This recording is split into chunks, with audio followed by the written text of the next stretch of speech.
Shinky, kailangan ba talaga mag-budget? O, bakit kami magbabudget? Eh, wala naman kami iba-budget. Yan ang pag-uusapan po natin.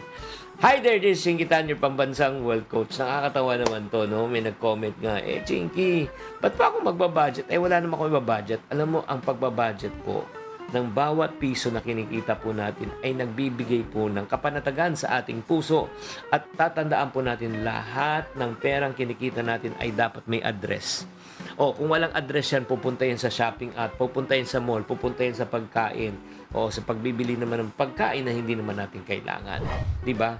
So, paano ba talaga i-allocate para hindi maubos ang ating budget? Una, alamin mo muna kung magkano ang kinikita mo buwan-buwan. That's number one. Kasi ang prinsipyo po nito ay hindi mo pwedeng gastusin ang perang wala ka. Pero alam ko po, may mga ibang tao po malikhain na nakakagastos kahit walang pera.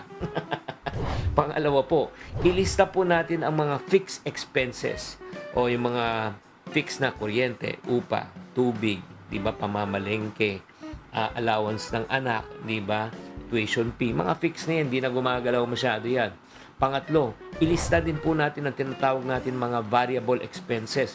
Ang variable naman po from time to time, nagbabago po siya. Halimbawa, like for example, meron kayong gustong bilhin ng mga hindi naman talaga kailangan, variable expense po yan. Katulad ng pag-travel, di ba? Or if not naman, yung mga pagbili-bili ng mga kape-kape o pag-iinom ng mga favorite milk tea, variable expense po yan. Pang-apat, kailangan po sa ating budget, mag-allocate po tayo para sa ating pag-iipon at pag-i-invest. Bakit po? Napakahalaga po.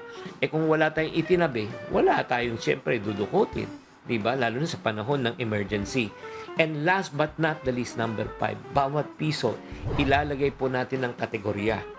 Oo, kategorya. Ang ibig sabihin ng category, siyempre naman, gagawa ka ng envelope, kuryente, upa, matrikula, allowance, di ba? Para pagkuha ng sweldo, ilalagay na sa lahat ng envelope para malaman mo kung kapos ka or may sobra ka.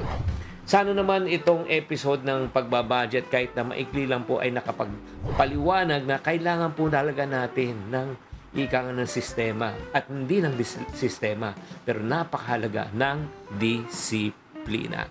Sana nakatulong po again itong episode na ito sa portion ng mag-budget tayo. Tatandaan mga kapatid, tamang karunungan, tamang disiplina po ang susi sa pagyaman.